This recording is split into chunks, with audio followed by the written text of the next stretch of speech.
Еврото е един от най-осезаемите за гражданите на Европейския съюз изрази на европейската интеграция.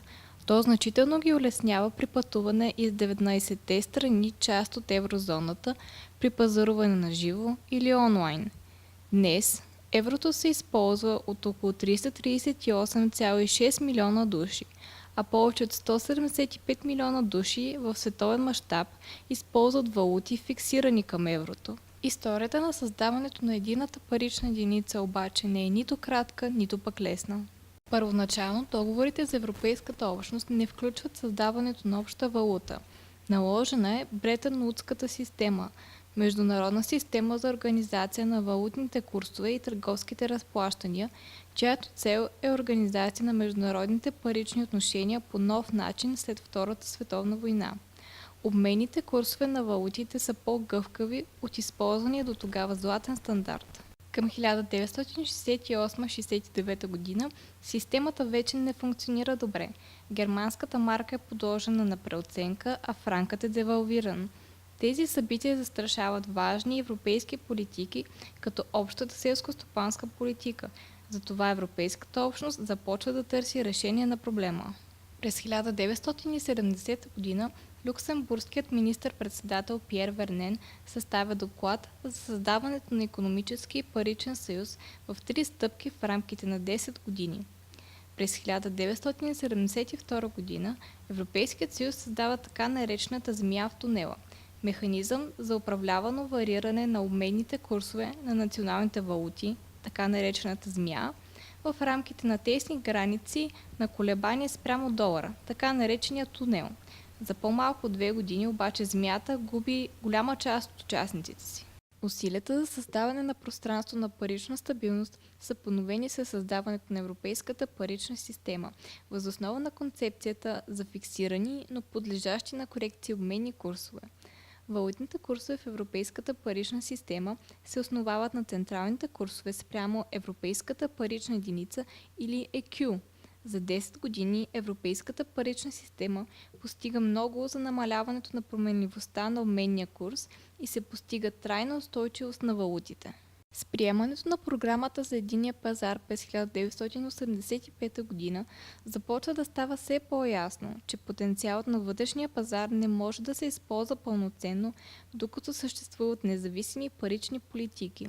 Жак Делор, тогавашният председател на комисията, представя през 1989 година доклад, в който е предложено въвеждането на 3 етапа на икономически и паричен съюз. В доклада е посочена необходимостта от нова, напълно независима институция, която да отговаря за паричната политика на Съюза. Договорът за Европейския съюз предвижда икономическия паричен съюз да бъде въведен на 3 етапа. Първият етап включва свободно движение на капитали между държавите членки. Вторият етап е сближаване на икономическите политики и задълбочаването на сътрудничеството между националните централни банки на държавите членки, и третият етап включва постепенно въвеждане на еврото като единна валута на държавите членки и изпълнение на общата парична политика под егидата на Европейската централна банка. Нека разберем как работи Европейската централна банка във видеото.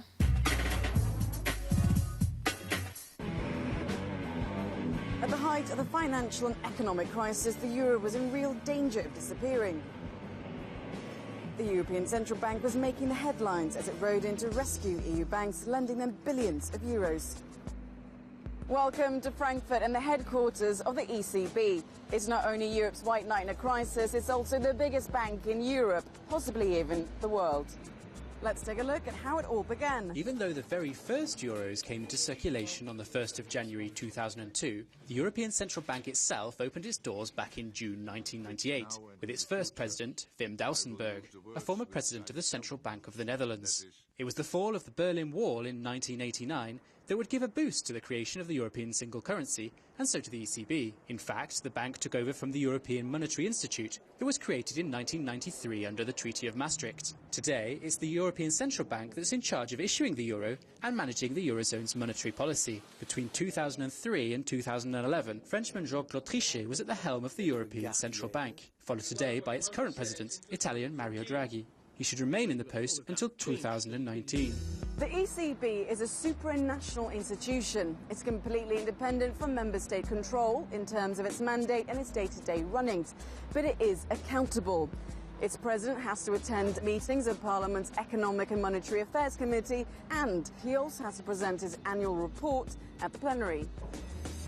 It's been a rocky 4 years for the ECB. It's had to rethink its monetary policy and manage the euro to help the members of the Eurozone. Are you confused by all the jargon? Well, let's break it down. Price stability is seen as the big goal of the ECB. Maintaining the price of goods and services helps prevent inflation. The ECB tries to maintain that the rate of inflation is close to or below 2%. Targeting interest rates is a short-term tool. We can see that back in 2008, the cost of borrowing was around 3.5%. Today, that number has dropped to just 0.5%. So what is the point of low interest rates? Well, let's go inside and ask the press officer of the ECB. Hi. Nice to meet you. William, hi. Well, the ECB is responsible for monetary policy, not for economic policy. The executive body in the EU and also in the euro area is the European Commission, and politically steered by the Council and the Eurogroup. The main objective of monetary policy is to make sure that €1 buys you as much 1 year from now as it buys you today, more or less. Who is, in your opinion, Mr. Euro? Who represents the euro? If someone from the outside world has a question about related to monetary policy, he will call Mr. Draghi. If he has a question about, let's say, the political side of the euro, he will call Mr. Dijsselbloem, the Dutch finance minister and Eurogroup president. So maybe there are two Mr. Euros. Every month, the president of the ECB holds a press conference after a governing council where he sets the interest rate. Let's take a look at what he has to say. Let's follow him. Flanking Mr. Draghi at the press conference is the ECB's vice president, Victor Constancio. He's one of the 6 members of the ECB's executive board that oversees the day-to-day running of the bank. The job is a pretty prestigious one, but currently not a single woman on the board. But there was one till 2011. So no change in interest rates today. Did you know the ECB doesn't have its own vault? A bank without money? How strange. But you can find Draghi's signature on the back of some banknotes. For the ECB to function properly, it needs to maintain its status as a financial watchdog for the Eurozone. And in the future, that's going to take place just over there at the ECB's new and revamped building. But this could get difficult under plans for a banking union. If that ever gets underway, could the ECB really control all of Europe's banks? Well, that's another story. Еврото е въведено през януари 2002 година в 12 държави членки – Австрия, Белгия, Финландия, Франция, Германия, Гърция, Ирландия, Италия, Люксембург, Нидерландия, Португалия и Испания. Процесът е успешен. Хората обменят своите национални валути сравнително бързо и безпроблемно. Третият етап все още е в процес на изпълнение. През 2007 година Словения става първата държава от страните от така нареченото източно разширяване, която става част от Еврозоната. Последване от Кипър и Малта през 2008 година, от Словакия през 2009 година, от Естония през 2011 година, от Латвия през 2014 година и от Литва през 2015 година. По принцип всички държави членки на Европейския съюз трябва да се присъединят към този финален етап и следователно да приемат еврото. Някои, като Обединеното кралство и Дания, са избрали да не участват в третия етап на икономическия паричен съюз и следователно да не приемат общата парична единица. Останалите държави членки обаче все още не са изпълнили критериите за конвергенция. Поради това, те се възползват от временна дерогация, докато бъдат в състояние да се присъединят към третия етап на икономическия паричен съюз. Вижте резюмираната история на еврозоната в следващото видео. 5, 4, 3, 2, 1, Euro! In 2002, 12 European countries adopted the euro, and in 2015, this number should double to 24. Since the single currency was launched, the Euro Club has grown and grown. In 2002, 12 states changed to the euro: Portugal, Spain, Italy, Greece, France, Luxembourg, Belgium, the Netherlands, Germany, Austria, Ireland and Finland. But 3 countries in the Union chose not to adopt the euro: the United Kingdom, Denmark and Sweden. However, other countries joined the Eurozone: Slovenia in 2007, Cyprus and Malta in 2008, and Slovakia in 2009. In 2009, the euro celebrated its first 10 years with 16 member countries. 325 million citizens use the same currency. Today, the euro is something that cements the EU together. But the Euro Club is facing some major challenges. First off, it must remain united despite the global economic and financial crisis. Next, the Eurozone needs to welcome 8 new countries. In January 2011, Estonia became the 17th member of the Euro Club. It should be followed by Latvia, Lithuania, Poland, the Czech Republic, Hungary, Romania and Bulgaria. The next enlargement of the Eurozone won't be before 2014. The EU must get out of the crisis first. To stay on course, members must watch their budgets and stick to a series of new rules. Will all members remain on board? We'll see. Bye! За да стане част държава членка от еврозоната, тя трябва да изпълни някои икономически и правни критерии. Правните критерии изискват привеждане на националното законодателство и по-специално това на Националната централна банка и паричните въпроси в съответствие с договора. Икономическите критерии, така наречените критерии за конвергенция, целят да гарантират, че държавите членки са в състояние да приемат безпроблемно еврото и че присъединяването им към еврозоната няма да навреди на икономиката или на икономиката на еврозоната като цяло. Критериите за конвергенция са 4. Първият е ценова стабилност. Размерът на инфлацията не може да надвишава с повече от 1,5% пункта размера на инфлацията на трите държави членки с най-добри показатели. Вторият критерий за конвергенция са стабилни и устойчиви публични финанси. Държавният дефицит не може да бъде по-висок от 3% от брутния вътрешен продукт, а държавният дълг не може да надвишава 60% от брутния вътрешен продукт. Третият критерий е стабилност на валутните курсове. Страната кандидат трябва да участва във валутния механизъм в продължение на най-малко 2 години без сериозни отклонения от централния курс и без да е осъществено девалвиране на двустранния централен курс на нейната валута спрямо еврото през същия период. Четвъртият и последен критерий са дългосрочни лихвени проценти. Дългосрочният лихвен процент не трябва да бъде по-висок от 2% пункта над размера в трите държави членки с най-добри показатели в областта на ценовата стабилност. Вижте повече в следващото видео.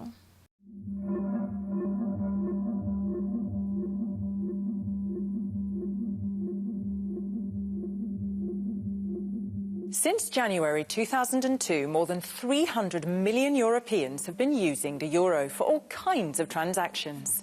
But how does it work? Firstly, who can be part of the Eurozone? All EU member states, with the exception of Denmark and the UK, who negotiated opt-outs, have to adopt the single currency and join the Eurozone. Secondly, what criteria must be met to enter the Eurozone? Well, there are 4 entry criteria, a set of economic indicators known as the convergence criteria or the Maastricht criteria. These were signed as part of the treaty on 7th of February 1992. The criteria include rules for inflation and limits for public debt and the public deficit, for exchange rate stability and interest rate convergence. When a member state joins the Eurozone, it is required to comply with the Stability and Growth Pact and the convergence criteria. Member states' gross government debt cannot exceed 60%, and the annual debt must be kept to a maximum 3% of GDP. Eurozone members must also keep inflation under control. When a member state violates the deficit or debt thresholds, it may be subject to an excessive deficit procedure. If a country is placed in the excessive deficit procedure, or EDP, it has to comply with a set of recommendations made by the Council to correct the situation. If the member state then fails to comply, the Council may impose financial sanctions on the recommendation of the Commission. Such sanctions will not be implemented if they are rejected by a qualified majority of member states. So how much can these fines reach? A Eurozone country that is newly placed in EDP has to put down 0.2% of its GDP as a deposit. This acts as a guarantee and will be taken as a fine if the member state does not then take effective action to comply with the initial recommendations for the correction of its deficit. Can a member leave the Eurozone and go back to its national currency?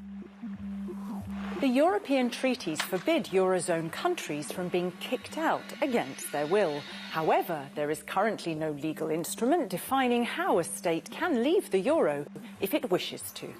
So who's in the driving seat of the Eurozone? Well, it's a body known as the European Central Bank.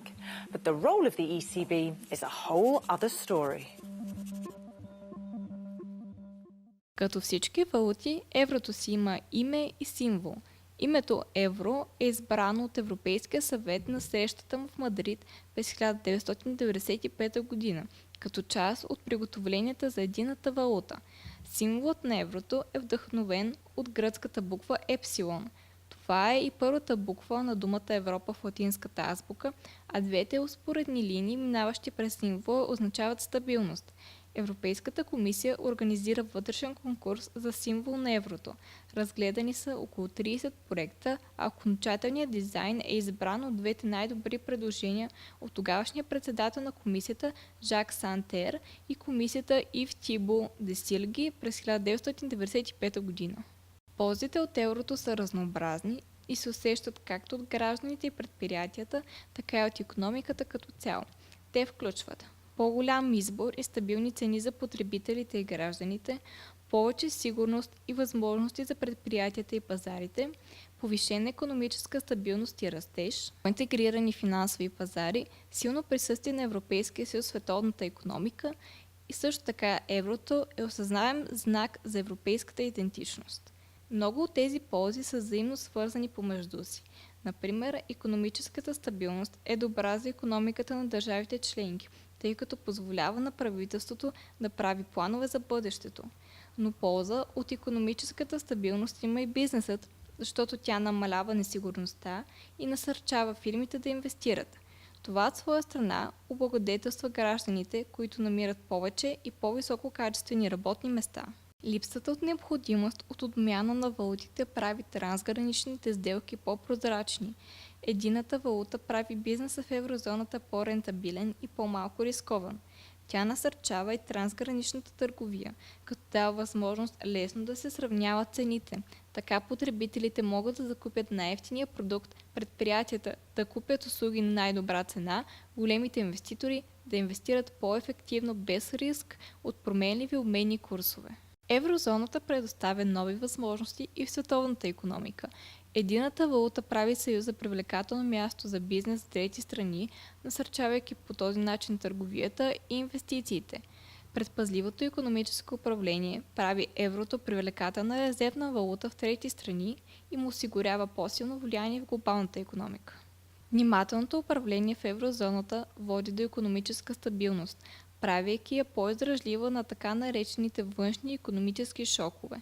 Това са резки икономически промени, които могат да възникнат извън еврозоната и да разстроят националните икономики, като например повишение на цените на петрол в световен мащаб или сътресение на световните валутни пазари. Размерът и силата на еврозоната означават, че тя може по-добре да абсорбира тези външни удари, без да се стига до загуба на работни места и по-слаб растеж. Трябва да се отбележи, че еврото само по себе си не носи икономическа стабилност и растеж. Това се постига преди всичко чрез стабилно управление на икономиката на еврозоната, съгласно правилата на договора и пакта за стабилност и растеж. Днес еврото е втората по важност международна валута след долара, а в някои отношения, например стойността на парите в обращение, дори го надминава. Според бившия председател на Европейската комисия Романо Проди, еврото е преди всичко политически, а не икономически проект и ползите от него надхвърлят икономическите параметри и ниските цени. Според него, парите са не само материална субстанция, а идентичност. В този смисъл еврото допринася за усещането за принадлежност на гражданите на Европейския съюз към една общност и се превръща в символ на европейската идентичност.